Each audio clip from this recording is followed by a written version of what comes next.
नमस्कार, मैं हूं जूही वर्मा और आप देख रहे हैं न्यूज़ लाइव MP.com। और जो नज़ारा था ग्वालियर का वो सबने देखा। ग्वालियर एक ऐतिहासिक शो का गवाह बना, साक्षी बना, जब कमलनाथ का वहां पर मेगा शो हुआ। ये शायद पहली बार था जब ज्योतिरादित्य सिंधिया के बिना ग्वालियर की सड़कों पर कांग्रेस के झंडे इस कदर लहराए कि पूरा शहर कांग्रेसमय ही नजर आया। उनकी ये रैली निकली एयरपोर्ट से, जहां पर उन्होंने लैंड किया, वहां से लेकर रानी लक्ष्मीबाई की समाधि तक। और जिस तरीके से कमलनाथ का काफिला आगे बढ़ रहा था, उसे देखते हुए यकीनन यही लग रहा था कि पूरा ग्वालियर उस मेगा शो का हिस्सा बन चुका है। ये शक्ति प्रदर्शन था कांग्रेस और कमलनाथ दोनों का कि बिना महाराज के वो ग्वालियर चंबल में खत्म नहीं हुए हैं। तो जो कमलनाथ साबित करना चाहते थे, ऐसा लगता है इन तस्वीरों को देखकर कि वो काफी हद तक वो साबित करने में कामयाब भी हुए। वैसे बीजेपी के भी अपने अपने अलग अलग तथ्य हैं, इस बारे में अपनी अलग राय है जो आ रही है। कुछ ट्वीट्स भी ऐसे आए कि ये खरीदी हुई भीड़ है, ये लोग जबरदस्ती बुलाए गए हैं। लेकिन तर्क चाहे जो भी हो, जो तस्वीरें थी वो तो ये कम से कम यही साबित कर रही थी कि बहुत भीड़ है।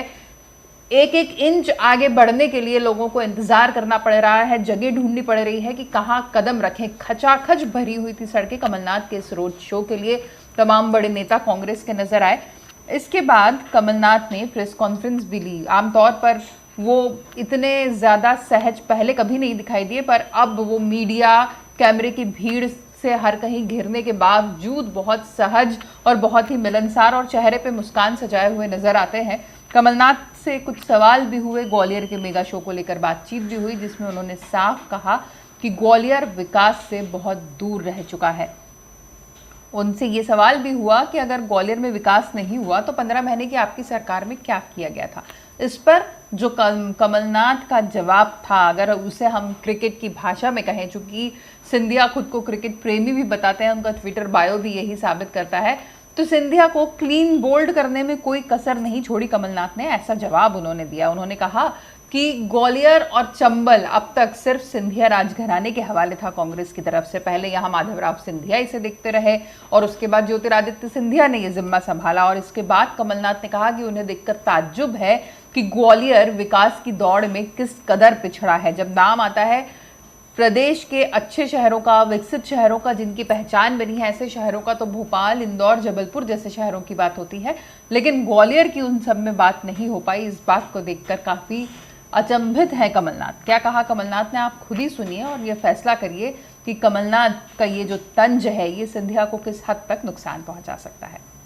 पर माल्यार्पण किया आपने और पानी भी आ गया, एक शुभ संकेत। किस तरह बिल्कुल क्या कहना आज क्या कहेंगे सर दौरे को लेकर? देखिए, मैंने ग्वालियर चंबल की राजनीति में ज़्यादा दखल नहीं दिया।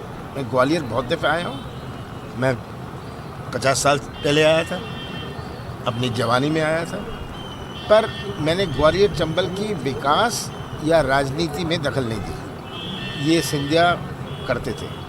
हाँ, पहले माधवराव सिंधिया और तब उसके बाद ज्योतिरादित्य सिंधिया। तो आज मुझे इस बात का दुख है कि ग्वालियर की जनता ने इतने साल नहीं पहचाना कि कितना पिछड़ गया हमारा ग्वालियर शहर और हमारा ग्वालियर चंबल क्षेत्र। हमारे मध्य प्रदेश की पहचान 50 साल पहले अगर मध्य प्रदेश की बात करते थे, लोग ग्वालियर की बात करते थे। ग्वालियर मध्य प्रदेश की पहचान थी और मध्य प्रदेश ग्वालियर की पहचान थी। पर आज लोग इंदौर की बात करेंगे, भोपाल की बात करेंगे, जबलपुर की बात तक कर लेंगे। आज ग्वालियर पिछड़ गया, ये एक चिंता का विषय है। अब मेरा पूरा ध्यान ग्वालियर और चंबल क्षेत्र में रहेगा। टोटल पैसा ले जाते थे, ये पैसा नहीं दिया उन्होंने। मंत्री आप आए भी 15 महीने, इस तरह की एक दिन आए नहीं आप। मैं क्यों नहीं आए? ने कहा कि मैंने यहाँ की राजनीति में दखल नहीं दी क्योंकि ये परेशान हो जाते थे।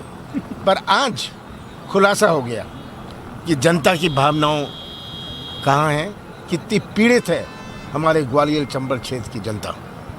चलो।